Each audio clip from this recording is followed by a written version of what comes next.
સુરતના મગદલા દરિયા કિનારે એક મોટી દુર્ઘટના બનતા તળી હતી, જ્યાં વિદેશથી આવતા કોલસાનું ટ્રાન્સફર કરતી એક ફેરી બોટ દરિયાના મોજાના કારણે અચાનક પલટી મારી ગઈ હતી, જ્યાં બોટમાં કુલ 6 લોકો સવાર હતા અને જે લોકો બોટમાંથી સમયસર કૂદી જતા તેમનો આબાદ બચાવ પણ થયો હતો.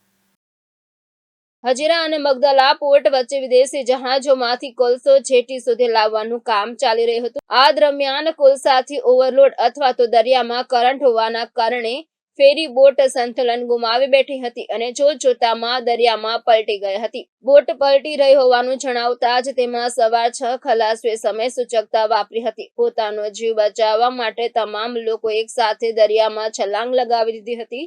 ઘટના બની ત્યારે નજીકમાં જ અન્ય એક બોટ પસાર થઈ રહી હતી. ડૂબતા લોકોને જોઈને તે બોટના ચાલકો તાત્કાલિક મદદે પહોંચ્યા હતા. દરિયામાં કૂદી પડેલા તમામ 6 ખલાસીઓએ સુરક્ષિત રીતે બહાર કાઢી નજીકની બોટમાં બેસાડી દેવામાં આવ્યા હતા.